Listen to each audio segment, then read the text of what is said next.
The 3S which is required for progress in bhakti is service, shelter and surrender. तो अगर हम जी अपनी life में सर्विस ले आए, भगवान को शेल्टर करके भगवान का शेल्टर लें, गुरु का शेल्टर लें और फिर भगवान को कंप्लीट सरेंडर करें, then our life will be very much different ना, क्योंकि उस समय हम जो है वो भक्ति में आगे और प्रोग्रेस कर सकते हैं। तो भक्ति में प्रोग्रेस करने के लिए 3 चीजें बहुत जरूरी हैं जो हमें रिमेम्बर रखनी चाहिए। तो मैंने जब ये, आई डोंट नो मैंने शेयर किया या नहीं किया, लेकिन मैंने एक कोट कहीं पढ़ा तो मुझे बहुत ही अच्छा लगा कि मतलब बहुत ही प्रैक्टिकल है एंड बहुत ही connected to our real life. तो इसी के साथ हम वी स्टार्ट विद द मंगलाचरण। तो मंगलाचरण करते हैं। ओम अज्ञानतिमिरान्धस्य ज्ञानाञ्जनशलाकया चक्षुरुन्मीलितं येन तस्मै श्रीगुरुवे नमः। श्रीचैतन्ये मनोभीष्टं स्थापितं येन भूतले स्वयं रूप कदा मह्यं ददाति स्वपदान्तिकम्। वन्देऽहं श्रीगुरो श्रीयुतपदकमलं श्रीगुरुन् वैष्णवांश्च श्रीरूपं साग्रजातं सहगण रघुनाथान्वितं तं सजीवं साद्वैतं सावधूतं परिजन सहितं श्रीकृष्ण चैतन्य देवं श्रीराधा कृष्ण पादान् सहगण ललिता श्री विशाखान्वितांश्च। हे कृष्ण करुणा सिंधु दीनबंधु जगतपते गोपेश गोपिका कांत राधा कांत नमोस्तुते। तप्त कांचन गौरांगी राधे वृंदावनेश्वरी वृषभानुसुते देवी प्रणमामि हरिप्रिये। वाञ्छाकल्पतरुभ्यश्च कृपा सिन्धुभ्यः च पतितानां पावनेभ्यो वैष्णवेभ्यो नमो नमः। जय श्री कृष्ण चैतन्य प्रभु नित्यानंद श्री अद्वैत गदाधर श्रीवासादि गौर भक्त वृंदा। हरे कृष्ण कृष्ण कृष्ण हरे हरे, हरे Ram Ram Ram Hare Hare.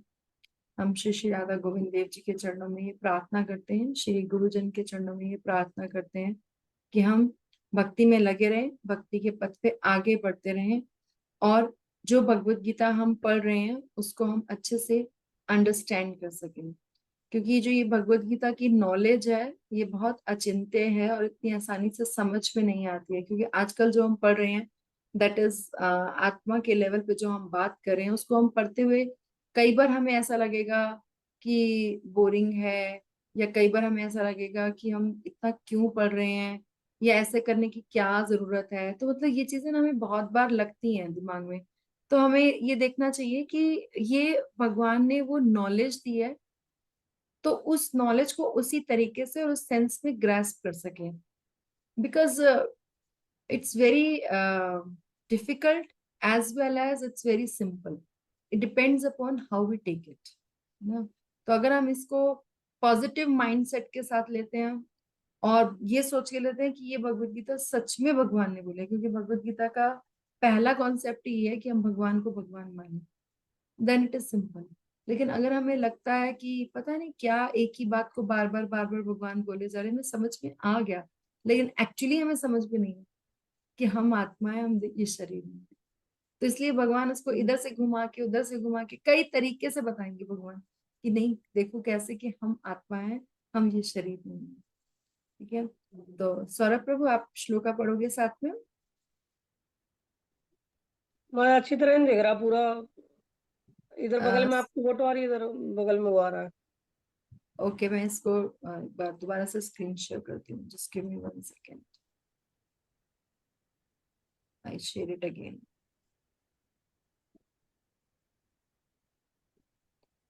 Is it better now? ये दो आ रहे हैं माता जी अभी भी। फिर से दो आ रहे हैं? ओके, एक बार फिर। अच्छा, मैंने शायद ऑप्शन गलत सेलेक्ट कर लिया। इज इट बेटर प्रभु? हाँ हाँ माता जी, अब सही है। चलिए। तो गायब हो गया माता जी, अब आ गया। चलिए ठीक है, अब ठीक है। हाँ ठीक है माता जी। ओके, तो हम पढ़ते अच्छा, हैं। आप भी पढ़ दिए, पीछे पीछे मैं पढ़ दूंगा। श्योर श्योर, यस यस, वैसे ही पढ़ेंगे। अंतवंत इमे देहा अंतवंत इमे देहा नित्य स्युक्ता शरीरिणा नित्य शोक्ता शरीरिण अनाशिनो अप्रमेयस्य अनाशिनो अप्रामस्य तस्मादुदस्य भारता। तस्मादुदस्व भारत। ये 2.18 श्लोक है, सेकंड चैप्टर के हम 18 श्लोक पे पहुंच गए हैं। चलिए पढ़िए प्रभु। के वर्ड मीनिंग पढ़ देता हूँ। हम्म अंतवंत नाशवन इमे ये,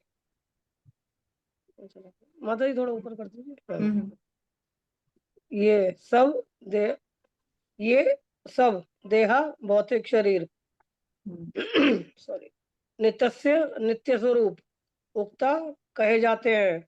शारीरण वे देहधारी जीव का अनशन अनशन अनशन कभी हम्म नाश न होने वाला, प्रेम से न मापा जा सके, हम्म नाम आपा जा सकने योग्य। न योग्य। हम्म तस्मात् अतः हम्म युद्धस्व युद्ध करो भारत, हे भारतवंशी। हम्म टेक्स्ट। हम्म अविनाशी अप्रेम तथा शाश्वत जीव के भौतिक शरीर का अंत अवश्य अवश्य भावी है, अतः हे भारतवंशी युद्ध करो। यस। तो यहाँ पे भगवान ने आत्मा और जीव के लिए अलग अलग एडजेक्टिव्स यूज किए हैं। ठीक है, तो उसको हम समझेंगे। गीता भूषण जी के, बल विद्या भूषण जी की जय।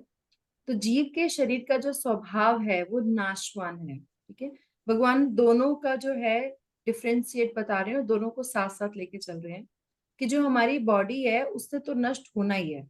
ऐसा कुछ नहीं है, ऐसा कोई नहीं है दुनिया में जो हमेशा से चलता रहा हो, है ना। हर किसी की बॉडी का everything is destroying day by day, है ना। आज की डेट में भी डिस्ट्रॉय हो रहा है, लेकिन क्योंकि हमारे अंदर उसको रिपेयर करने की कैपेसिटी होती है, इसीलिए हम दोबारा से नहीं लगते। लेकिन जब एक बॉडी डेड हो जाती है, जब उसके अंदर से आत्मा निकल जाती है, तो उसकी वो रिपेयरिंग कैपेसिटी जो है वो अब निकल जाती है। तो इसलिए तो उसके बाद वो ज्यादा सड़ना शुरू कर देती है। तो जीव के शरीर का स्वभाव तो नाशवान है, इट्स नेचुरल। ठीक है, लेकिन ऑन द अदर हैंड जो शरीरधारी है, यानी कि जो आत्मा है जिसने शरीर को धारण किया हुआ है, जो एक्चुअली में जीव है, वो शाश्वत है। यहाँ पे भगवान ने बोला जीव के शरीर, तो डिफ्रेंशिएट कर दिया ना।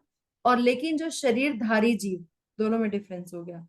क्योंकि ये जीव स्वयं का ही ज्ञाता है और चेतना है, इसलिए जीव को किसी भी भौतिक साधन से जाना नहीं जा सकता अप्रमेय से। तो इसका मतलब क्या है कि जैसे हमने बात करी थी कि हम जो है अपने आप को भी पूरा नहीं जानते हैं। ठीक है, और खुद खुद को कितना जानते हैं, हमारी बॉडी में क्या चल रहा है, हमारे बॉडी सिस्टम कैसे काम कर रहे हैं, वो भी हम नहीं समझ पाते हैं। कैसे हम सांस ले रहे हैं, कैसे हमारा रेस्पिरेटरी सिस्टम काम कर रहा है, ये भी हम नहीं जान पाते हैं। तो आत्मा ज्ञाता है और शुद्ध चेतना है, ना कि एक जानने योग्य वस्तु, जैसा कि हम इस जगत में जानते हैं। तो आत्मा स्वयं प्रकाशित है। अब इसमें यहाँ पे एक छोटी सी बात आती है। तो कई बार लोग कहते हैं कि आत्मा कैसे देखेगी, कैसे बदलेगा। तो एक बहुत सुंदर एग्जाम्पल दिया उन्होंने कि जैसे ये पंखा चल रहा है ना। तो पंखा जब चल रहा है तो हम सबको पता है इसके अंदर इलेक्ट्रिसिटी है, लेकिन क्या हमें इलेक्ट्रिसिटी दिख रही है? नहीं दिख रही है ना। लेकिन उसका उसकी आभास है, उसका हमें रिवील हो रहा है, क्योंकि वो इलेक्ट्रिसिटी चल रही है, लैपटॉप चल रहा है, तो इसका मतलब उसमें बिजली आ रही है। आज तक किसी ने बिजली को नहीं देखा है ना, किसी ने इलेक्ट्रिसिटी को नहीं देखा, but we have a revealing of that. हम क्योंकि वो चल रही है चीज तो हमें पता है। तो इसी तरीके से बॉडी लिविंग है, उसमें चेतना है, तो इसका मतलब उसमें आत्मा है। जब आत्मा नहीं है तो वो चेतना भी हमारी जो है वो चली जाएगी। तो क्योंकि जीव और शरीर, उसके शरीर जीव और एक यस, क्योंकि जीव और उसका शरीर के ऐसे स्वभाव हैं। दोनों स्वभाव हमने पढ़े ना, कौन कौन से। जीव का स्वभाव है शाश्वत, और शरीर का स्वभाव है नाशवान। इसलिए जीव या उसका शरीर दोनों के लिए ही शोक करना उचित नहीं है। तो भगवान को बता रहे हैं कि तुम किसके लिए शोक कर रहे हो? जो बॉडी है उसने हमेशा ही डिस्ट्रॉय होना है, तो उसके लिए शोक करने की कोई जरूरत नहीं है। और जो आत्मा है उसने कभी भी डिस्ट्रॉय नहीं होना, तो उसके लिए भी शोक करने की जरूरत नहीं है। तो तुम शोक किसके लिए कर रहे हो? जीव का शरीर भगवान के द्वारा प्रदत्त होता है ताकि जीव भोग या मुक्ति के लिए प्रयास कर सके। भगवान बहुत हायर पर्पस बता रहे हैं कि अगर आप यहाँ पे इस लाइफ में आए हो, आपको ये बॉडी मिली है, तो वो किस लिए मिली है? कि हम अपनी भोग या मुक्ति के लिए प्रयास करने के लिए, कि हम जो है प्रयास कर सके कि हमारा मुक्ति का जो हम इस बॉडी से कैसे बाहर निकलेंगे, है ना। या तो जैसे डिफरेंट तरीके की योनियां बताई जाती हैं, जैसे जो बोला गया कि हमारी 84 लाख स्पीसीज हैं, उन स्पीसीज में, ठीक है, बाकी जितनी भी स्पीसीज हैं वो सबके सब भोग योनियां हैं। लेकिन जो मनुष्य योनि है वो एक ऐसी योनि है जब आप जन्म मरण के चक्कर से बाहर निकल सकते हो, राइट। तो ये दो ही काम है, या तो भोग कर रहे हैं हम उस बाकी 84 लाख से, कोई भी एनिमल बन रहे हैं, कोई भी इंसेक्ट बन रहे हैं, कुछ भी बन रहे हैं। और अगर आपको ह्यूमन बॉडी मिली है, तो इसका मतलब है कि हम उसको प्रयास करें कि हम इस जीवन, बर्थ और डेथ के लाइफ साइकिल से बाहर बाहर निकल सके। और दोनों ही धर्म के संपादन से प्राप्त होते हैं। दोनों में हमारा जो धर्म है, जो हमें किया, जैसे अगर हम ह्यूमन बॉडी में है तो हमारा क्या धर्म है कि हम अब इस बॉडी से बाहर निकल सके। तो हे अर्जुन, ऐहिक भोग और मुक्ति भी धर्म से ही प्राप्त होते हैं, इसलिए युद्ध करो। तो तुम्हारा जो धर्म है उसको नहीं छोड़ना है, तुम्हें अपने धर्म का पालन करना है, राइट। तो ये प्रभुपाद अब कैसे समझाएंगे, ये हम प्रभुपाद के परपोर्ट से देखते हैं। तात्पर्य श्रीला प्रभुपाद की जय।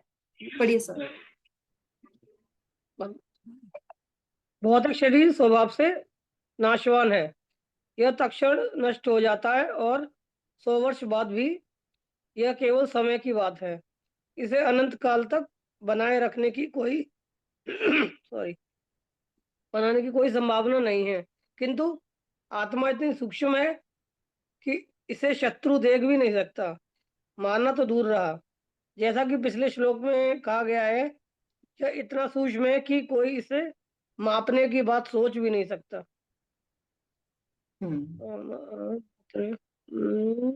तो कहाँ नहीं है, कहाँ गए माता जी? हाँ, ऊपर टॉप पे सोच भी नहीं सकता, शोक का कोई कारण नहीं, सोच भी नहीं सकता।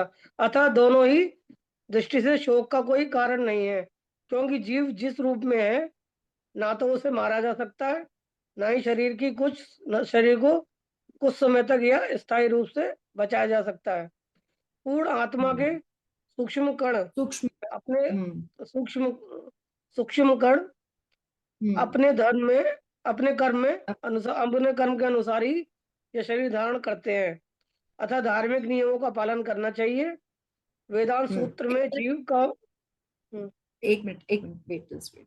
तो ये जो स्टेटमेंट अभी यहाँ पे प्रभुपाद ने भी उसी बात को बहुत अच्छे से एक्सप्लेन करके बताया कि दोनों का डिफरेंस बता रहे हैं। और पता है, शायद इसको आप पढ़ के ना हम बहुत हाई लेवल पे आत्मा और शरीर के डिफरेंस और उसमें ना ग्रास कर पाए, लेकिन एटलीस्ट जो हमारी डे टू डे चीजें हैं ना, उन छोटी छोटी चीजों पे जो हम परेशान हो जाते हैं, उनसे जरूर हम ऊपर उठ सकते हैं इसको पढ़ के, है ना। तो यहाँ पर उन्होंने बताया प्रभुपाद ने कि भौतिक शरीर जो है वो स्वभाव से ही नाशवान है। जैसे हमने पढ़ा कि कभी एक सेकंड में भी नष्ट हो सकता है, 100 साल बाद भी, सिर्फ it is matter of time only, है ना।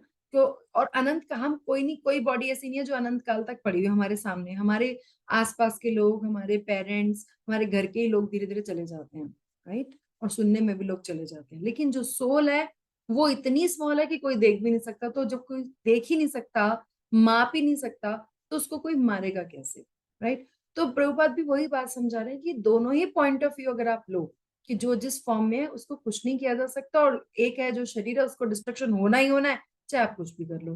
तो इसका मतलब क्या है कि पूर्ण आत्मा के जो सूक्ष्म कण, जो हम बोलते हैं सूक्ष्म शरीर होता है हमारा, वो अपने कर्म के अनुसार ही शरीर धारण करते हैं, जैसा हम एक्टिविटीज करेंगे। तो इसलिए प्रभुपाद हमेशा कहा करते थे कि अगर 1% लोग भी कृष्णा कॉन्शियस बन जाए तो world will be a better place to live.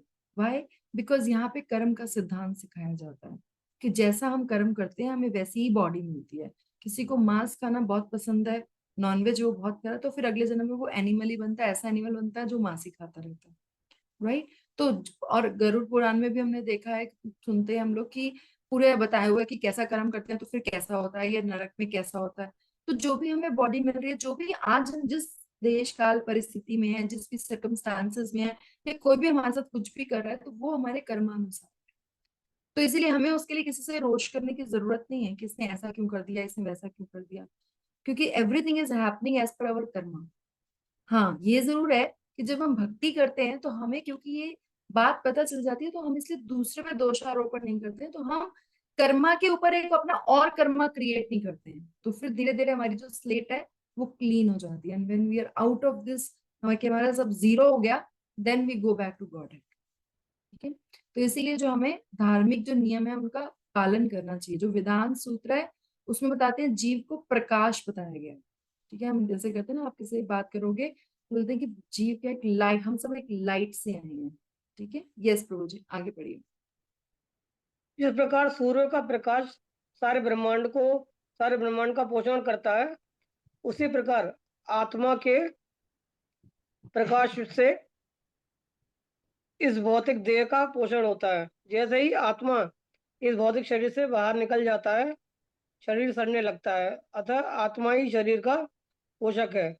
शरीर अपने आप में महत्वहीन है, इसलिए अर्जुन को उपदेश दिया गया है कि वह युद्ध करे और भौतिक शारीरिक कारणों से धर्म की बलि न होने दे। यस। तो यहाँ पे जो है प्रभुपाद ने फिर से हमें बताया कि जैसे एग्जाम्पल देके कि जैसे जो सूर्य होता है उससे पूरा ब्रह्मांड जो है प्रकाशित है, ऐसी जब हमारी बॉडी में सोल रहती है तो उस सोल से हमारी पूरी बॉडी में चेतना रहती है। ये हमने लास्ट सेशन में भी डिस्कस किया था। तो बोला कि जब इससे कुछ फर्क ही नहीं पड़ रहा है तो तुम अपने धर्म से क्यों हट रहे हो, क्योंकि जो होना तुम्हारे कर्मानुसार होना है ना। जो आत्मा है उसको तुम मार नहीं सकते, शरीर को तुम बचा नहीं सकते, राइट। तो फिर why you are sacrificing your dharma, आपको अपना धर्म फॉलो करना चाहिए, क्योंकि दोनों तरीके से कुछ और तो होने नहीं वाले, right. Okay, so let's read 2.19। और कौन पढ़ना चाहेगा? यस, हरे कृष्णा। माता जी आप म्यूट पे हो, अगर आप बोल रहे हो शाम के माता जी तो। हाँ जी माता जी मैं पढ़ती हूँ। ठीक है।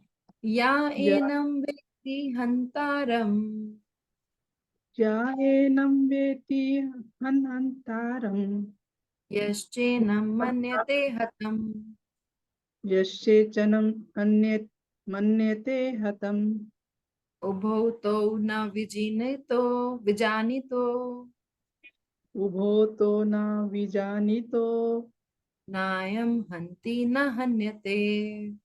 नायं हन्ति न हन्ते। पढ़िए माता जी। यह जो एनम इसको वेति जानता है, हंतारन मारने वाला, या मैंने जो, चाह मैंने भी, एनम मैंने इसे, मन्यत मैंने मानता है, हतम मैंने मरा हुआ, वो मैंने दोनों, तो मैंने वे, ना मैंने कभी नहीं, विजानीतः जानते हैं, ना कभी नहीं, अयम यह, हंति मारता है, ना मैंने नहीं, हंते मारा जाता है। इसका मीनिंग भी पढ़िए। जो इस जीवात्मा को मारने वाला समझता है तथा जो इसे मरा हुआ समझता है, वे दोनों ही अज्ञानी हैं, क्योंकि आत्मा ना तो मरता है और ना मारा जाता है। Yes. तो प्रभुपाद ने यहाँ पे जब मीनिंग दिया है तो उसमें बिल्कुल क्लियर किया है कि हमें ये नहीं मानना चाहिए कि अगर हमारे साथ कुछ भी हो रहा तो कोई और आके करे। प्रभुपाद बोलते थे कि other person is just a postman. ठीक है, लाइक फॉर एग्जाम्पल, अगर कोई किसी के लिए मनी ऑर्डर से पहले भेजा जाता था, तो अगर 1000 रुपए का मनी ऑर्डर भेजा है तो 1000 रुपए मिलेंगे, 100 का भेजा तो 100 मिलेंगे, राइट। तो इसमें जो लेकर आया उसकी कोई गलती नहीं है, पोस्टमैन की। तो जो आया आपके पास पीछे से वही मिलेगा ना। तो similarly what other person is doing, that is he is just a postman, he is delivering but we have ordered. जैसे अब खाना खाने बैठते हैं होटल में, ऑर्डर करते हैं, तो जो हमने ऑर्डर किया होता है वही तो आता है, राइट। तो जो इस जीवात्मा को मारने वाला समझता है या जो इसे मरा हुआ समझता है, वो दोनों ही अज्ञानी है, क्योंकि आत्मा ना तो मरता है और ना मारा जाता है। तो इस श्लोक में बलदेव विद्याभूषण जी कहते हैं कि इस श्लोक में भगवान कृष्ण आत्मा के अविनाशी स्वभाव को पुष्ट करते हैं। तो भगवान बार बार हमें चीज बता रहे हैं, क्योंकि भगवान को भी पता है कि हम थोड़ा इस बात को, क्योंकि हम जन्मों जन्मों से अपने आप को बॉडी मान रहे हैं, तो ये एकदम से हम कैसे एक्सेप्ट कर लें कि हम बॉडी नहीं है, हम सोल हैं। बहुत डिफिकल्ट एक्सेप्ट करना, कहने में भी जोर पड़ता है, एक्सेप्ट करना तो बहुत दूर की बात है। और हमारी जो डे टू डे एक्टिविटीज में उसको अप्लाई करना, इम्प्लीमेंट करना तो और भी बहुत दूर की बात है। इसलिए हमें बार बार जो है इसको रिपीटिशन चाहिए। तो जो व्यक्ति ये सोचता है कि जीव जिसका अविनाशी स्वभाव है वह तलवार से या अन्य किसी अस्त्र से किसी का वध करता है और सोचता है कि इस प्रकार का जीव तलवार से शत होता है, तो ऐसा व्यक्ति वास्तविक ज्ञाता नहीं है। क्योंकि जब हम किसी को मारते हैं तो हम सिर्फ उसकी बॉडी को मार सकते हैं, उसकी सोल को नहीं मार सकते हैं। ठीक है, क्यों? और वो पर्सन एक्चुअली में सोल। तो आत्मा जो चेतना का एक सूक्ष्म स्फुलिंग मात्र है, उसको ना तो काटा जा सकता है ना किसी अन्य तरीके से परिवर्तित किया जा सकता है, क्योंकि वो भगवान बोलते हैं कि जीव भूत सनातना, कि सब जीव जो है वो मेरे अंश हैं। और कैसे अंश हैं? जो कि सनातन अंश हैं। वह ना तो मारने वाला है और ना ही मारा जा सकता है, और ना तो ये मारने की क्रिया का करने वाला है ना ही मारा जाने वाला। तो दोनों ही भगवान जो है वो नलीफाई कर रहे हैं। व्यक्ति को समझना चाहिए कि आत्मा का शरीर से अलग होने करने से आत्मा का हनन नहीं होता। अब यहाँ पे एक पॉइंट ऑफ कॉशन दिया गया, इसलिए इसको अलग से समझाया गया कि अगर ये पॉइंट बोल रहे हैं, इसका मतलब ये नहीं कि हम जाके किसी का भी वध कर दें और हम बोले हमने आत्मा को थोड़ी ना मारा है। तो यहाँ ये वर्णन किया गया कि आत्मा का किसी के द्वारा वध नहीं हो सकता, इसलिए कोई वध करता नहीं हो सकता, लेकिन इस तर्क का उपयोग अनावश्यक हिंसा के लिए नहीं करना चाहिए कि हमने आत्मा को थोड़ा ना मारा है, हमने तो सोल को मारा है ना। शास्त्र अनावश्यक हिंसा का निषेध करते हैं, अर्थात शरीर को आत्मा से अलग करने की क्रिया को यह पाप माना जाता है। क्योंकि क्या होता है, जीव शास्त्र के विरुद्ध कार्य करने के लिए उत्तरदायी माना जाएगा। एक्चुअली क्या होता है, हर जीव की अपनी एक जर्नी है, मतलब हर सोल की अपनी एक जर्नी है, चाहे वो किसी भी बॉडी में रहे। जो प्रोसेस ऑफ इवोल्यूशन बोलते हैं ना, जो हमें हमें लगता है कि जो डार्विन की थ्योरी है कि हम बंदर थे और फिर हम इंसान हो गए, ये जो थ्योरी ऑफ इवोल्यूशन है ना, इसका बहुत जगह प्रभुपाद ने खंडन किया। उन्होंने बोला ये theory of evolution is not based on the concept of body, this is based on the concept of consciousness. तो धीरे धीरे हमारी चेतना का विकास होता है, इसलिए जो मनुष्य होते हैं उनकी चेतना उच्च कोटि की होती है। जैसे एक पेड़ है, उसको हम काट दें, उसको मार दें, पेड़ को जल्दी से पेड़ उफ तक नहीं करेगा, है ना, वो मर जाएगा, वो डिस्ट्रॉय हो जाएगा, वो एक अलग बात है, लेकिन रिस्पॉन्ड नहीं करेगा क्योंकि उसकी चेतना उस लेवल की नहीं है। इसी तरीके से हमने बकरियों का एग्जाम्पल डिस्कस किया था कि 10 बकरियां खड़ी हैं एक लाइन में, एक को अंदर ले जाके मारा जा रहा है, लेकिन बाकी 9 जो है वो घास खाने में व्यस्त है, क्योंकि उनकी चेतना उस लेवल की नहीं है कि वो सेंस कर सके कि आगे क्या होने वाला है। लेकिन जो मनुष्य है उसकी चेतना हायर लेवल की होती है। और जब वो हायर लेवल की चेतना होती है तो वो there is a purpose so that he can और she can go to back to Godhead, है ना। वो उस चेतना का यूज करके, उस चेतना को डिप्लॉय करके भगवान को प्राप्त कर सकते हैं, इसलिए उनको हाई लेवल की चेतना दी जाती है। तो अगर कोई जीव इस पॉइंट को लेकर कि मैंने अगर किसी को मारा तो मैंने उसको थोड़ी ना मारा है, वो तो आत्मा तो ना मरता है ना, तो ऐसा नहीं होगा, वो शास्त्र के विरुद्ध है और शास्त्र के विरुद्ध कार्य करने का उसको रिस्पॉन्सिबल माना जाएगा और फिर उसका जो कर्म होगा वो स्वीकार करना होगा। एक्चुअली क्या है कि एक वीडियो आया हुआ है जिसमें प्रभुपाद का डिस्कशन हो रहा है एक क्रिश्चियन पादरी से, फादर से। तो उसमें वो कहते हैं कि बाइबल में लिखा है कि डू नॉट किल, है ना। तो वो डू नॉट किल जो लिखा है वो सिर्फ ह्यूमंस के लिए लिखा है, क्योंकि एनिमल्स को तो हम कुछ मानते ही नहीं है ना, एनिमल्स में थोड़ी ना सोल होती है, इसलिए एनिमल्स को तो हम मार सकते हैं, right, because they don't have soul, right. तो इस तो प्रभुपाद का उसमें बहुत डिस्कशन है, कभी आपको मिलेगा तो मैं शेयर करूंगी। तो वहां पे प्रभुपाद समझाते हैं कि no, animals also have soul but their consciousness level is lower as compare to humans.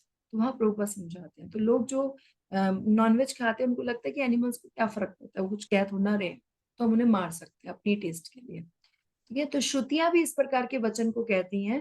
उसमें लिखा है, क्या लिखा है कि अगर वध करने वाला ये सोचता है कि वह वध करता है और वध किए जाने वाला सोचता है तो वो मारा गया, तो दोनों ही आत्मा के स्वभाव को नहीं जानते।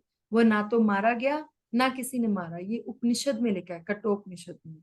तो इन वाक्यों में जैसे माँ हिंस्यात् सर्वभूतानि, अर्थात किसी भी जीव की हिंसा मत करो, तो उसमें हिंसा का अर्थ है आत्मा को शरीर से अलग करना। क्योंकि जब तक हमारी, जैसे फॉर एग्जाम्पल अगर कोई एनिमल है और हमने उसको मार दिया बीच में, तो उसका जो प्रोसेस ऑफ इवोल्यूशन था वो रुक गया, और जब वापस उतना ही टाइम लगाना पड़ेगा वो अपने प्रोसेस को पूरा करने के लिए। तो ये हमने उसके प्रति अपराध कर दिया, और फिर उस अपराध के लिए हमें भी वो एनिमल बनना पड़ेगा।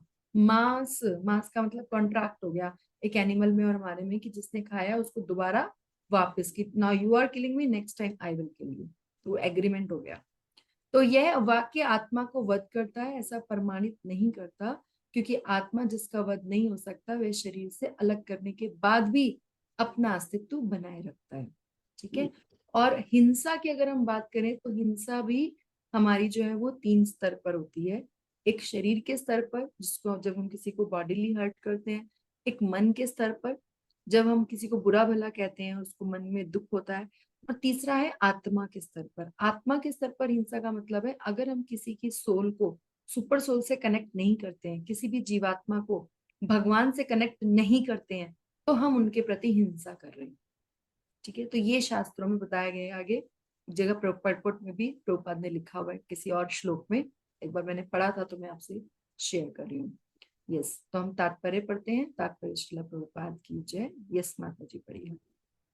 तात्पर्य: जब देहधारी जीव को किसी घातक हथियार से आघात पहुंचाया जाता है तो यह समझ लेना चाहिए कि शरीर के भीतर का आत्मा मरा नहीं।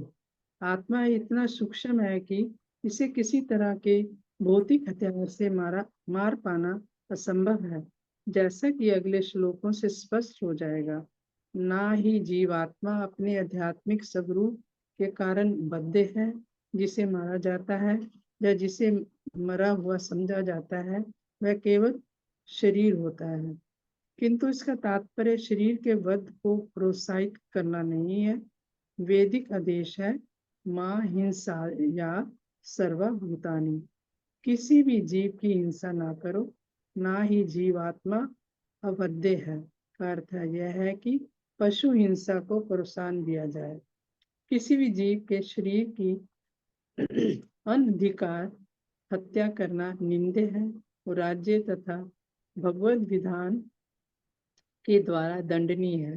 किंतु अर्जुन को तो धर्म के नियम अनुसार मारने के लिए नियुक्त किया जा रहा था, किसी पागलपन वश नहीं। हरे कृष्ण। यस, हरे कृष्ण। तो यहाँ पे प्रभुपाद लास्ट में बताते हैं कि जो हम कह सकते हैं कि फिर मारने के लिए क्यों बोला। जैसे प्रभुपाद एग्जाम्पल देते हैं, लेक्चर में मैंने सुना, जैसे एक डॉक्टर होता है, वो सर्जरी करता है ना, तो वो भी नाइफ वगैरह सब यूज करता है। वहां पे उसको हिंसा नहीं बोला जाएगा, क्योंकि वो अपना धर्म कर रहा है और अपने मरीज को बचाने के लिए कर रहा है, उसका पर्पस समथिंग डिफरेंट है। लेकिन वही डॉक्टर अपने घर जाके किसी को ऐसी उस सर्जिकल ब्लेड से मार दे, तो वहां पे उसको दोषी माना जाएगा। अनदर एग्जाम्पल, जैसे एक सोल्जियर है, ठीक है, तो सोल्जियर अगर बॉर्डर पे खड़ा है और वहां पे वो मार रहा है अपने दुश्मनों को, तो that is considered is okay, उसके लिए उसको प्राइज भी मिलता है, उसको परमवीर चक्र मिलता है, अवार्ड मिलता है कि उसने देश की रक्षा करी, है ना। लेकिन अगर वही सोल्जर आके अपने घर पास आके किसी अपने नेबर को मार दे या कुछ भी कर दे, तो वो वहां उसको सजा मिलेगी। बिकॉज जब वो धर्म के अनुसार करे तो जो हायर अथॉरिटी है उसकी परमिशन उसमें शामिल है ना, उसका पर्पस डिफरेंट है। तो यहाँ पे वही बोल रहे हैं अर्जुन को, क्योंकि यहाँ पे भगवान ऑर्डर करे और भगवान का पर्पस है धर्म की स्थापना करना। तो इसीलिए धर्म को स्थापना करने के लिए अगर हम कर रहे हैं, अर्जुन कर रहा है, तो उसको अलाउड है। लेकिन अगर वो किसी ऐसी अपने उसके लिए कर रहा है, अपनी रोष के लिए या अपनी अहम के लिए, then it is not allowed. With authoritative permission he is doing it, right, तो that is allowed. So next और कौन पढ़ना चाहेगा श्लोक? निशा, आप पढ़ोगे? या मेरा माता जी, मेरा माता जी आप पढ़ोगे? Okay, let's see. हाँ मैं पढ़ती हूँ। ठीक है, तो मैं बोलती हूँ फिर आप पढ़िएगा। हम्म। ना जायते म्रियते कदाचिन, न जायते म्रियते वा कदाचिन् न्यायं भूत्वा भविता वा न भुवा अजो नित्या शाश्वतोऽयं पुराणो न हन्यते हन्यमाने शरीरे। ना ना कभी जा नहीं। एक मिनट माता जी, मैं भी पढ़ लेती हूँ एक बार। भगवान की वाणी हम जितने लोग पढ़ लें उतना अच्छा है। ना जायते म्रियते वा कदाचित् न भूत्वा भाविता वा न भुवे अजो नित्य शाश्वतोऽयं पुराणो न हन्यते हन्यमाने शरीरे। तो 2.20 ये श्लोक है। यस माता जी, please read the word meanings also. न कभी नहीं, जायते जन्मता है, म्रियते मरता है, कदाचित कभी भी, भूत वर्तमान या भविष्य। न कभी नहीं, अयम यह, भूतवा होकर, भविता होने वाला, वा अथवा न नहीं, भूयः अथवा पुनः होने वाला है, अजः अजन्मा, नित्य नित्य, शाश्वत स्थायी, अयम यह, पुराणः सबसे प्राचीन, न नहीं, हन्यते मारा जाता है, हन्य माने मारा जाकर, शरीरे शरीर में। पढ़िए, मीनिंग पढ़ दीजिए। आत्मा के लिए किसी भी काल में ना तो जन्म है ना मृत्यु। वह ना तो कभी जन्मा है ना जन्म लेता है और ना जन्म लेगा। वह अजन्मा, नित्य, शाश्वत तथा पुरातन है। शरीर के मारे जाने पर वह मारा नहीं जाता। तो भगवान सेम चीज को अलग अलग कॉन्सेप्ट से, अलग अलग एडजेक्टिव से, अलग अलग पर्सपेक्टिव से समझा रहे हैं, जिससे कोई भी हमारे दिमाग में कंफ्यूजन ना रह जाए। तो आचार्यगण बताते हैं कि इस श्लोक में आत्मा के नित्यत्व की पुष्टि है, प्रदर्शित करते हुए हो रही है कि आत्मा शरीर के 6 विकारों से सदा रहित होती है। एक्चुअली अगर हम अपनी पूरी लाइफ देखें ना, तो this present life is just a flash. Because हमने 84 लाख स्पीसीज में पता नहीं कितने राउंड्स हम लगा चुके हैं, है ना। तो ये जो लाइफ है वो हमें लगता है कि बहुत बड़ी है, लेकिन अगर आज हम देखें कि पीछे के 50 साल कैसे निकल गए, हमें पता ही नहीं चला, राइट। तो वो हमें फील होता है इस तरीके का। तो अगर हम पूरा ही लाइफ इस तरीके से निकाल देंगे तो फिर हमारी क्या लर्निंग है, क्या हमने सक्सेस क्या है ना। तो इसलिए भगवान जो है वो आत्मा कितनी नित्य है, और कितना ये जो बॉडी है, ये जो लाइफ है वो कितनी स्मॉल है, उसके लिए कंपैरिजन बता रहे हैं कि इस बॉडी में तो, हमारी बॉडी में पूरा time, all the time 24 hours changes हो रहे हैं। कहीं ना कहीं हमारी सेल्स जो है वो एक्टिवेट हो रही है, चेंज हो रही है, लेकिन जो आत्मा है उसमें ये चेंजेस नहीं होते हैं। तो जैसे यहाँ पे बताया गया है उपनिषदों में, जायते अस्ति वर्धते विप्रणमते अपक्षीयते विनश्यति। तो ये 6 जो हमारी लाइफ में चेंजेस हैं, जन्म स्थिति मतलब पहला हम बॉर्न होते हैं, फिर हम कुछ समय तक रहते हैं वैसे ही, फिर हमारी बॉडी ग्रो करती है, फिर विकार आते हैं, उसमें चेंजेस होते हैं, फिर धीरे धीरे वो क्षय होती रहती है, डिस्ट्रॉय होती रहती है, और फिर एंड पे डेथ हो जाती है। तो ये निरुक्त जो उपनिषद है उसमें दिया 1.2 में। तो यहाँ वा का अर्थ है और, कि ना जायते म्रियते। तो सबसे पहले तो भगवान जो है इन 2 चीजों से अलग कर रहे हैं। शब्दों से आत्मा के संबंध में सृष्टि और प्रलय दोनों ही बहिष्कृत हो गए ना। तो भगवान ने बोला कि ना तो वो जन्म लेती है और ना मरती है। तो जिस प्रकार भूतकाल में जीव कभी भी जन्म नहीं लिया था, उसी प्रकार भविष्य काल में भी वो कभी भी जन्म नहीं लेगा। तो ऐसा कभी नहीं हुआ कि हम बॉर्न हुए, और ऐसा कभी नहीं हुआ कि हम फिर से बॉर्न होंगे, है ना। ना तो बॉर्न हुए हैं ना बॉर्न होंगे, क्योंकि हमारी जो एग्जिस्टेंस है वो कंटिन्यूअस है, वो अनादि है, वो सनातन है।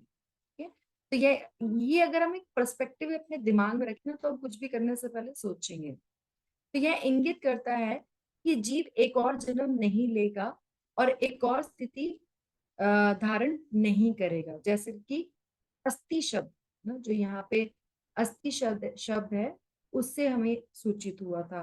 तो व्यक्ति को यह नहीं सोचना चाहिए कि आत्मा कभी भी बढ़ेगा या अधिक हो जाएगा, जैसे कि वृद्धि है ना, कि पहले अलग किया कि ना तो जन्म लेगा ना मरेगा, पहले ये दो हटाए, फिर भगवान ने हटाए कि कभी बढ़ेगा भी नहीं कभी घटेगा भी नहीं।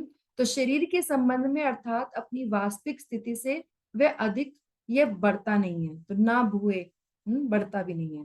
तो जिस कारण से आत्मा बढ़ती नहीं है, तो इसलिए उसको अजय अजो नित्य, क्योंकि वो हमेशा नित्य रहती है, ना बढ़ती है ना घटती है, ना जन्म लेती है ना डेथ होती है। तो जो वस्तुएं जन्म और मृत्यु के अधीन है, जैसे कि पेड़ ना, तो पेड़ का एग्जाम्पल दिया उन्होंने कि पेड़ जो है वो होता है, क्या नाम, छोटा सा बीज होता है, फिर उससे पेड़ बनता है ना, तो ये सब रहता है। तो कहते नहीं, ना तो वो जन्म लेगा ना मरेगा, ना ही उसमें कुछ वृद्धि होगी, कुछ भी नहीं होने वाला ऐसा, तो जिससे हम समझ सकें इस बात को। राइट, 1 सेकेंड, कुछ यहाँ पे ना चेंजेस आ गए।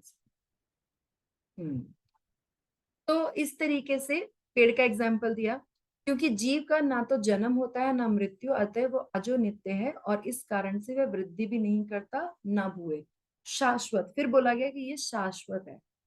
शाश्वत का अर्थ है जीव का कभी क्षय नहीं होता, और यह आत्मा सभी कालों में बिना क्षय, जितना है, अगर हमारी आत्मा का माप बाल की नोक के 10,000वां हिस्सा है, तो वो उतना ही रहेगा। ऐसा नहीं कि कुछ साल बाद वो 1000वां हिस्सा हो जाएगा, ऐसा कुछ नहीं है। तो यह आत्मा सभी कालों में बिना क्षय के रहती है, ठीक है, या बिना वृद्धि के रहती है, शाश्वत रहती है। तो यह अपक्षीय शब्द के विपरीत है। तो आचार्य गण ने हर एक शब्द का मतलब, मेरी तो उतनी कैपेसिटी नहीं है कि मैं इतने अच्छे से इतनी डिटेल में जैसे उन्होंने बताया बता सकूं, सिर्फ पढ़ के ही बता सकती हूँ। बट जैसे मैं पढ़ रही थी इसको, तो देख रही कि उन्होंने कितने डिटेल में बताया है ना, और हम कितने डिटेल में समझने की, लेकिन हमारी कैपेसिटी भी तो होनी चाहिए ना उतनी बताने की, तो वो है ही नहीं। तो मेरे को तो पढ़ते हुए लग रहा था कि कितना डिफिकल्ट, कितना कॉम्प्लिकेटेड तरीके से एक एक वर्ड का वो बता रहे हैं। तो जो अपक्षीयते शब्द है वो इसके विपरीत है, और पुराण शब्द दिया उससे इंगित करता है कि आत्मा बिनी किसी पुराना है, बहुत पुराना है ना। और फिर विपणत, एक एक शब्द को एक्सप्लेन किया, उसका गुण उसमें है कि जो विपरीत है मतलब पुराना है बहुत, तो आत्मा है बहुत पुराना, लेकिन पूरा फिर भी नया लगता है, क्योंकि उसमें कभी कोई चेंज नहीं होता, और उसे कोई भी नया रूप धारण करने की आवश्यकता नहीं है। जैसा सोल है, जैसी है वो वैसी ही है, उसमें कोई चेंज नहीं आएगा। तो यह आत्मा शरीर के जो 6 विकार है उनसे रहित है, और यह आत्मा नित्य है, क्योंकि आत्मा का यह स्वभाव होता है। इसलिए जब शरीर को मारा जाता है तो भी आत्मा की मृत्यु नहीं होती, क्योंकि जैसे पिछले श्लोक में हमने बोला कि ना कभी मरता है ना कभी मारा जाता है, तो हम क्वेश्चन पूछते हैं क्यों, एक्सप्लेन करो। तो वो एक्सप्लेनेशन में भगवान उसकी एक्सप्लेनेशन दे रहे हैं, और फिर सब बता रहे हैं कि क्योंकि इनमें 6 चेंज नहीं होते, तो हेंस प्रूव्ड कि चेंज नहीं होते, तो इसलिए वो नित्य है। तो अर्जुन, तुमने ऐसे शब्द कहे कि मैं अपने गुरु का हत्यारा बनूंगा, जो ने बोला था ना लास्ट टाइम कि आपने कोई अपने गुरुजन को थोड़ी ना मारा है, मेरे को आप कह रहे हो गुरुजन को मारने, तो उन्होंने कहा कि ये सब तुमने अज्ञान के कारण कहा है, ताकि तुम्हारा इससे अपयश ना हो, परंतु उपरोक्त कारणों की वजह से तुम्हें निर्भय होकर धर्म युद्ध में करना चाहिए। क्यों? क्योंकि ये धर्म युद्ध है, धर्म की स्थापना के लिए, और तुम किसी को नहीं मारने वाले हो, ठीक है। और ये शास्त्रों के द्वारा अनुमोदित है, क्योंकि भगवान कहते हैं मेरे से ही सारे शास्त्र निकले हैं, और वो सारे शास्त्रों के द्वारा ही मैं बता रहा हूँ कि तुम्हें धर्म की स्थापना करनी है, और तुम नहीं मार रहे हो किसी को, इसलिए परेशान मत हो, ऐसे भगवान समझा रहे हैं। यस माता जी, पढ़िए इसका परपट पढ़िए।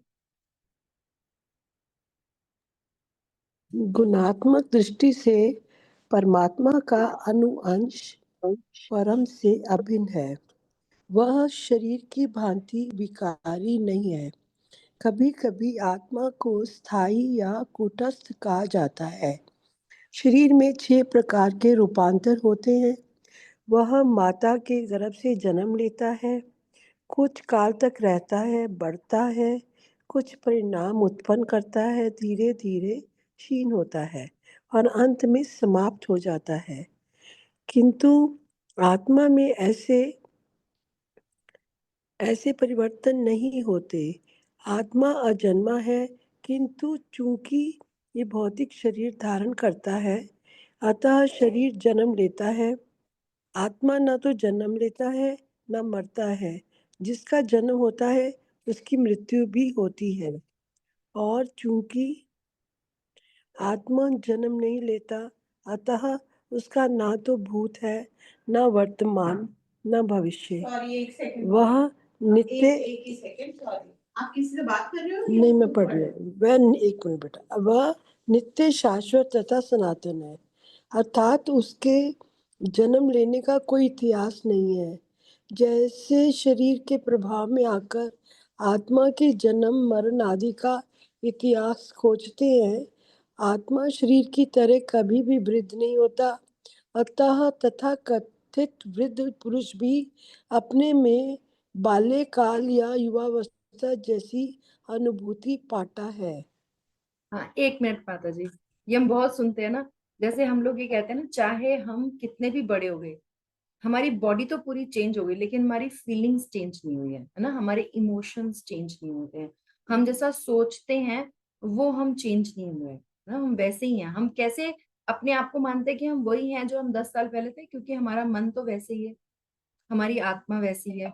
तो इसीलिए इन्होंने बड़ा एग्जाम्पल दिया है कि चाहे कोई बंदा ओल्ड भी हो जाए, लेकिन उसमें फीलिंग भी रहती है कि जैसे मैं, कोई भी अपने आप को ओल्ड नहीं मानना चाहता, हर कोई मानता है कि मैं जो हूँ बच्चे जैसा हूँ या हमेशा यंग हूँ। Everybody wants to be young always, right? तो यहाँ पे भी प्रभुपाद ने भी पूरा बताया। और प्रभुपाद ने सबसे पहली लाइन यहाँ पे बोली कि गुणात्मक दृष्टि से, जो हमने इस बात को बहुत बार डिस्कस किया है कि क्वालिटेटिवली हमारा और भगवान का स्वरूप एक है, लेकिन quantitatively there is a lot of difference. Like समुद्र का अगर हम एग्जांपल लेते हैं, तो समुद्र की जो एक बूंद है, केमिकली अगर टेस्ट करेंगे तो जो समुद्र की बूंद है और जो समुद्र है, केमिकल कॉम्पोजिशन दोनों का सेम है, लेकिन कोई एक बूंद में नहीं डूब सकता, लेकिन समुद्र में डूब सकता है। अग्नि का एग्जाम्पल लेते हैं कि अग्नि की एक चिंगारी और पूरी अग्नि, वो क्वांटिटेटिवली बहुत डिफरेंस है, लेकिन क्वालिटेटिवली दे आर सेम, है ना? तो इस तरीके से ये हम एग्जाम्पल्स लेते हैं जो एक बहुत स्टैंडर्ड एग्जाम्पल्स हैं, और ये हमें याद होनी चाहिए एग्जाम्पल्स, क्योंकि कभी भी हमें कुछ डिफरेंसेस बताने हैं या हमें आगे किसी को बताना है, तो चीजें हमें पता होनी चाहिए, है ना? तो इसी तरीके से सोने की खान, अगर सोने की खान है और एक सोने का कण है, तो ये तीन एग्जाम्पल बहुत कॉमन है। तो सोने की एक खान में जो और कण में, दोनों में क्वालिटेटिवली तो दोनों सेम है, बट कण का कुछ नहीं मिलेगा, खान का बहुत कुछ मिल जाएगा, राइट? तो इस तरीके से जो है हम सोल जो है, क्योंकि भगवान का अंश है, तो जैसे भगवान सनातन है, ऐसी अंश भी सनातन है, but only qualitatively, not quantitatively, है ना? ये हमें अंडरस्टैंड करना। यस माता जी, प्लीज पढ़िए।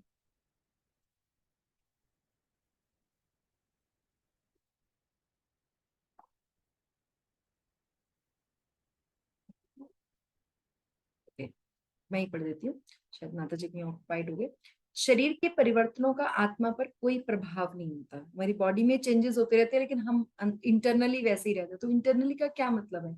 कि हमारी आत्मा वैसी रहती है। शरीर की उपसृष्टि संतानें हैं, और वे भी व्यष्टि आत्माएं हैं। जितने भी हमारे हमारे जो बच्चे हैं, जो संतान है, वो भी दे आर इंडिविजुअल सोल्स। कई बार हमको ऐसा लगता है कि भक्ति नहीं कर रहे हैं, हम नहीं कर रहे हैं, या बच्चे नहीं कर रहे हैं, या कोई किसी को हम बार बार कह रहे हैं नहीं कर रहा है कोई, तो at the end of the day हम यही सोचना चाहिए कि they are all different souls, and every soul has their individual journey, ठीक है? और शरीर के कारण वे किसी न किसी की संतानें प्रतीत होते हैं। शरीर की वृद्धि आत्मा की उपस्थिति के कारण होती है। जब तक हमारी बॉडी में सोल है, तभी तक हम ग्रो होते हैं। एक डेड पर्सन ना तो ग्रो होता है, ना उसकी बॉडी रिपेयर होती है ना, वो धीरे धीरे सड़ती जाती है। किंतु आत्मा के ना तो कोई उपवृद्धि है और ना ही उसमें कोई परिवर्तन है, जैसे कि अभी हमें अच्छे से प्रूव भी किया गया। अतः आत्मा शरीर के 6 प्रकार के परिवर्तन से मुक्त है। कठोपनिषद में भी इसी तरीके का एक श्लोक आया है, जिसका मतलब भी यही है। इस श्लोक का अर्थ और तात्पर्य भगवत गीता का श्लोक ही है, जो वहां पे भी आया है ना? किंतु इस श्लोक में विशिष्ट शब्द का प्रयोग हुआ विपिष्टित, ठीक है, जिसका अर्थ है विद्वान या ज्ञान में। ये बहुत इंपॉर्टेंट पॉइंट है कि आत्मा का पता कैसे चलता है? नॉलेज से और चेतना से। डेड बॉडी में कोई चेतना नहीं होती, कोई कॉन्शियसनेस नहीं। प्रेजेंस कैसे, से मैंने अभी इलेक्ट्रिसिटी का एग्जांपल दिया कि आत्मा की प्रेजेंस कैसे फील होती है? उसकी चेतना से, है ना? जैसे हम बोलते हैं ना इंटेलिजेंस है, दिखती तो नहीं है लेकिन है ना, तो इसी तरीके से आत्मा दिखती नहीं है लेकिन है। तो अतः चेतना जो है वो आत्मा का लक्षण है। और ये बताया गया हृदय जो है हमारा, वहां पे सोल रहती है। यदि कोई हृदयस्थ आत्मा को नहीं खोज पाता, तब भी वह आत्मा उपस्थिति को चेतना की उपस्थिति से जान सकता है। यहाँ पे जिन प्रभु जी का मैं लेक्चर सुन रही थी, बड़ा अच्छा एक एग्जाम्पल दिया। मैंने कहा जब भी किसी को बोलना होता है ना कि तुम बता, तुम्हें पता है मैं कौन हूँ, तो यहाँ हाथ रखते हैं, हाँ मैं पता है कौन हूँ, अपने हृदय पे हाथ रख के कहता है। वो कभी अपनी हैंड पे हाथ रख के कोई नहीं कहता तुम्हें पता है मैं कौन हूँ, या अपनी लेग पे हाथ रख के नहीं कहेगा तुम्हें पता है। वो अपने कहाँ हाथ रखता है, हार्ट पे हाथ रखता है। तो हार्ट पे हाथ रखने का पर्पज ही क्या है, क्योंकि हार्ट पे हमारी सोल है, इसलिए ऐसा होता है। ठीक है, तो हार्ट के पास जो है सोल का निवास है बोला गया शास्त्रों में। और जब हमारे में कॉन्शियसनेस है तो इसका मतलब सोल है। कभी कभी हम बादलों या अन्य कारणों से आकाश में सूर्य को नहीं देख पाते, किंतु सूर्य का प्रकाश सदैव विद्यमान रहता है। जैसे अनदर एग्जाम्पल कि आत्मा की प्रेजेंस कैसे है, कि उसको कंपेयर किया गया सूर्य से। जैसे हमने एक और एग्जाम्पल देखा था कि जैसे सूर्य पूरे ब्रह्मांड को प्रकाशित करता है, ऐसी आत्मा पूरे शरीर को प्रकाशित करती है। समटाइम्स क्या होता है, बादल ढक जाते हैं तो हम सूर्य को देख नहीं पा रहे हैं, लेकिन हम दिन और रात, दिन में भी हम सूर्य नहीं देख पाते, रात में भी सूर्य नहीं देख पाते। दिन में कब नहीं देख पाते, जब वो बादलों से ढक जाता है, लेकिन उसका फिर भी प्रकाश होता है जिससे हमें लगता है कि अभी दिन हो रहा है या रात हो रही है। तो प्रकाश जो है वो हमेशा रहता है सूर्य का, तो उससे हमें पता चल जाता है कि ये दिन का समय है। लेकिन ज्यों ही आकाश में थोड़ा सा भी सूर्य प्रकाश दिखता है तो हम समझ जाते हैं कि सूर्य आकाश में है। तो इस तरह से चाहे शरीरों में, चाहे पशु के हो, पुरुषों के हो, कुछ ना कुछ चेतना हमेशा रहती है। उस चेतना का लेवल डिफरेंट हो सकता है ना। तो अतः हम आत्मा की उपस्थिति को जान लेते हैं, किंतु जीव की यह चेतना परमेश्वर की चेतना से भिन्न है, क्योंकि परम चेतना तो सर्वज्ञ है। इसका मतलब क्या है, आगे चल के हम पढ़ेंगे कि भगवान जो है ना, उनको सबका पता है हम किस समय क्या चाहते हैं, क्या सोचते हैं, हमारी क्या इच्छाएं हैं। भगवान को सब पता है, लेकिन हमें अपने बारे में भी कुछ नहीं पता। हम पता है या तो पास्ट में रहते हैं या प्रेजेंट, या पास्ट में रहते हैं या फ्यूचर में रहते हैं। प्रेजेंट में बहुत कम रहते हैं। आप कभी ऑब्जर्व करिएगा अपनी थॉट्स को। हमारी थॉट्स या तो ये होंगे कि ये हो गया, वो हो गया, ये हो गया, वो हो गया, या ये होने वाला, वो होने वाला। आज हम जिस स्थिति में हैं, अगर हम उस स्थिति के बारे में, बहुत कम समय ऐसा होगा जो हम एक्चुअली उस स्थिति के बारे में सोच रहे होंगे, है ना।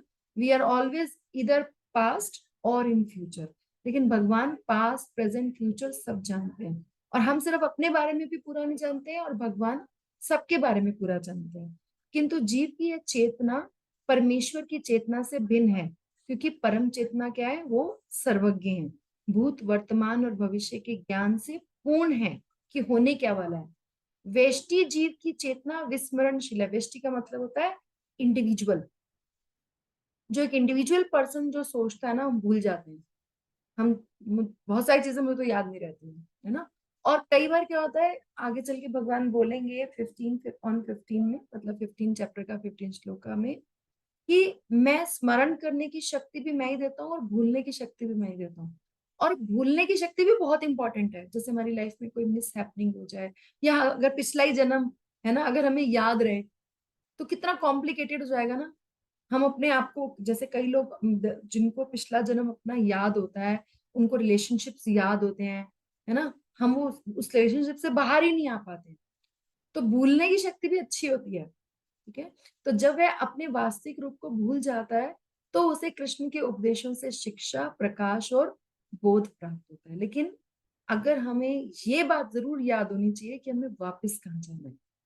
अगर हम अपने घर का पता ही भूल गए और अपने फादर का पता ही भूल गए, तो हम भटकते रहेंगे। ठीक है, तो किंतु कृष्ण विस्मरणशील जीव नहीं है, भगवान को सब याद है। और अगर वह ऐसे होते, तो उनके द्वारा दिए गए भगवत गीता के उपदेश व्यर्थ होते। जो 5000 साल पहले भगवत गीता बोली गई थी, उसकी एप्लीकेबिलिटी आज भी उतनी ही है जितनी अर्जुन के समय थी, है ना। हम जितना पढ़ रहे हैं उतना हमें समझ में आ रहा है, ऐसा लग रहा है कि ये तो हाँ बिल्कुल हमारे लिए ही एप्लीकेबल है। तो आत्मा जो है वो के दो प्रकार हैं, एक अणु आत्मा और विभु आत्मा। तो भगवान जो है वो विभु है, बड़े हैं, और अणु जो है छोटा है। तो हम जो है अणु आत्मा, और भगवान को विभु बोला गया है। तो कठोपनिषद में क्या बोला गया है? परमात्मा और अणु आत्मा दोनों शरीर रूपी उसी वृक्ष में जीव के हृदय में विद्यमान है। तो ये तुलना की जाती है कि हृदय में दो पक्षी बैठे हैं। ठीक है, इस दो पक्षियों का उल्लेख कई जगह है, इवन गुरु ग्रंथ साहिब में भी आया, कई जगह आया कि हृदय में दो पक्षी हैं। एक पक्षी जो है वो जीव है, जो हम लोग हैं, आत्मा है, और दूसरा पक्षी जो है वो परमात्मा है। तो इनमें से जो समस्त इच्छाओं और शोकों से मुक्त हो चुका है, वही भगवत कृपा से आत्मा की महिमा को समझ सकता है। तो इसका मतलब क्या हुआ कि ये दो चीजों से मुक्त होना है। I am not there in that category, आप सब होंगे, but we have to be come out of this, इच्छा और शोक दोनों से, राग और द्वेष दोनों से। तो अगर ये ना टर्म्स एंड कंडीशंस हैं कि भगवान कब हम ये समझेंगे, तो कैसे समझेंगे? इच्छाओं और शौकों से मुक्त होंगे, फिर भगवान की कृपा होगी, गुरु कृपा मिलेगी, और फिर हम आत्मा की महिमा को समझ सकते हैं। तो कृष्ण जो परमात्मा के भी उद्गम है, यहाँ पे एक और अच्छी बात बताई गई है जो आगे चल के हम पढ़ते हैं कि परमात्मा से भी कृष्ण ऊपर है। ठीक है, जैसे आगे चल के हम पढ़ेंगे कि विष्णु जो है वो 3 लेवल पे होते हैं, इनमें से परमात्मा भी एक विष्णु का लेवल है। तो इसको हम आगे फिर किसी दिन डिस्कस करेंगे, it will take another half an hour to discuss, वो हम बाद में करेंगे। बट एक पॉइंट हम याद रखेंगे कि कृष्ण जो है वो परमात्मा के भी उद्गम है। तो इसका मतलब ये कृष्ण और परमात्मा अलग अलग हो गए। ठीक है, और हमने ये भी पढ़ा हुआ है, इसको थोड़ा सा मैं बता देती हूँ कि भगवान को हम 3 लेवल पे अंडरस्टैंड कर सकते हैं, है ना।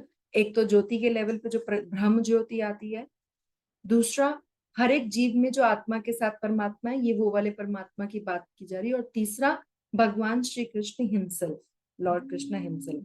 तो इस यहाँ से भी हमें पता चलता है कि कृष्ण और परमात्मा जो है वो अलग अलग है, जैसा कि अगले अध्याय में बताया जाएगा। और अर्जुन अणु आत्मा के समान है जो अपने वास्तविक स्वरूप को भूल गया है ना। हम सारे जीव इसी कैटेगरी में आते हैं। अतः उसे कृष्ण द्वारा या उनसे प्रमाणिक प्रतिनिधि द्वारा, गुरु द्वारा प्रबुद्ध किए जाने की आवश्यकता है। तो भगवत गीता जो है वो मेरे लिए बोली गई है। अर्जुन की, सबको यही मानना चाहिए कि मेरे लिए बोली गई है। तो अर्जुन के लिए बोला जा रहा है, लेकिन एक्चुअली ये एप्लीकेबल हम पे है, क्योंकि हम अपनी वास्तविक स्थिति को भूल चुके हैं। अब वो वास्तविक स्थिति हम कैसे समझेंगे? जब हम गुरु के द्वारा, गुरु की कृपा से कृष्ण मिलते हैं और कृष्ण की कृपा से गुरु मिलते हैं, है ना। तो इसलिए वहां पे हमें दोनों की जब कृपा मिलती है और भगवान जब कृपा करते हैं तो हमें गुरु मिलते हैं, और फिर वो गुरु ऐसे बताते हैं हमें जिनसे हम कृष्ण भगवान को वापस अटेन कर सकें।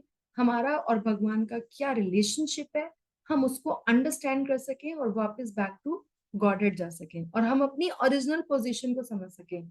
भगवान ने इतनी बार बोला चैतन्य महाप्रभु ने, जीवर स्वरूप हुए नित्य कृष्ण दास, है ना। हम जब दीक्षा होती है तब भी हमारे नाम के आगे दास या दासी लगाया जाता है। तो there is a purpose for that, कि हम उसको बोलते हुए ही आर्टिफिशियली ही भले अपनी पोजीशन को अंडरस्टैंड कर सकें, है ना। लेकिन होगा कब तक? जब हम भगवान और भगवान के गुरु से सुनेंगे, जो गुरु उन्होंने भेजे हैं, जो आगे हमें डिवोटीज मिलते हैं, उसको सुनते हैं और उसको अपनी लाइफ में इम्प्लीमेंट करते हैं, है ना।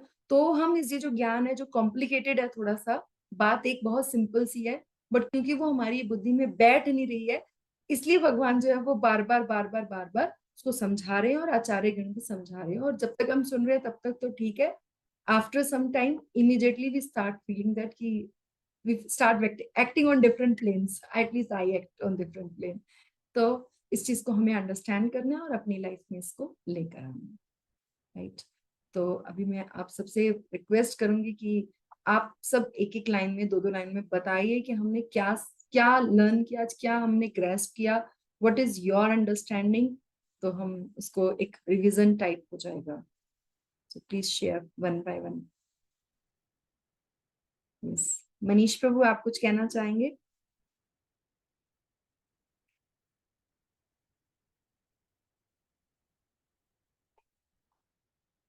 या करुणा माता जी,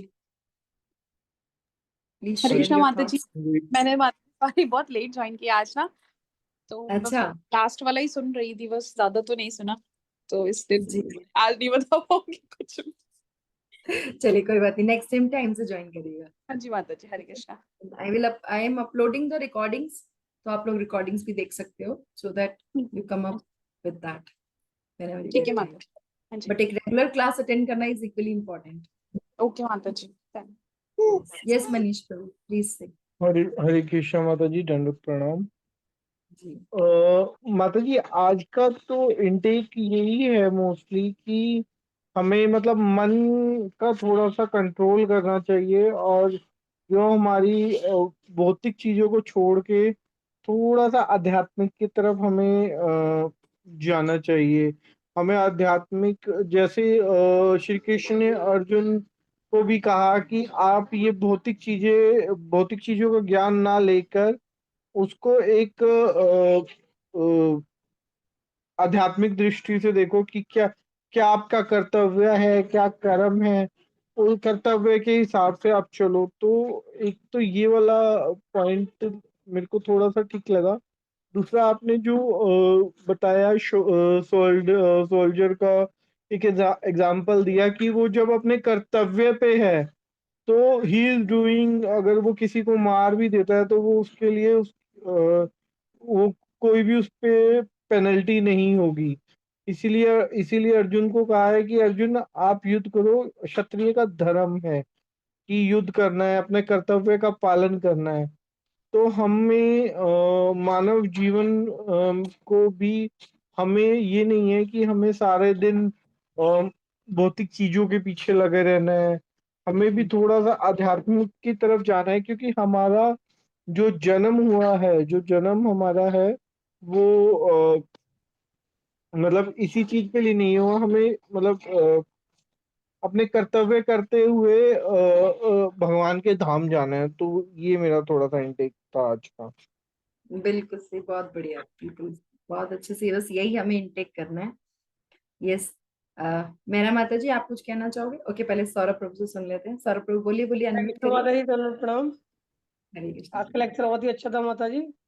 और जैसे कि आपने शुरू में बताया कि जीव जीव के जो शरीर का स्वभाव है वो नाशवान है, और जीव शाश्वत है, और आत्मा को कोई मार नहीं सकता। तो दोनों ही लेवल पे हमें क्या कहते हैं, शोक नहीं करना है। हमें अपने कर्तव्य का पालन करना है, और आत्मा को कोई भौतिक हथियार से भी नहीं मार सकता। ये आत्मा ना ही तो जन्म लेती है और ना ही आत्मा मरती है। और हमें पशु हिंसा को भी प्रोत्साहन नहीं देना चाहिए, जैसे बोला गया। और यही है मतलब। Thank you so much Prabhu ji. Yes, Narendra Prabhu ji, आप कुछ कहना चाहोगे?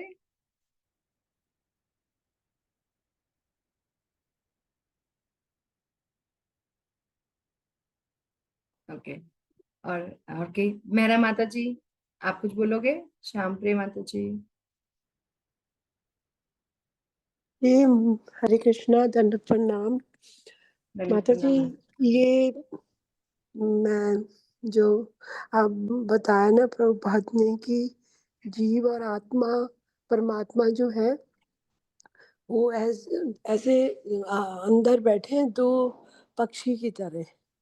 वो एक दूसरे को मतलब देख रहा है भगवान, मतलब जो आत्मा है वो देख रहा है जीव की तरफ, और जीव उसको, परमात्मा को, अगर उसको ये ज्ञान हो जाएगा कि आत्मा मेरे, परमात्मा मेरे साथ ही है, तो वो हर समय मतलब कुछ गलत नहीं करेगा, और हमेशा मतलब उसमें कॉन्शियसनेस में रहेगा कि मुझे देख रहे, परमात्मा देख रहे, super soul is watching me.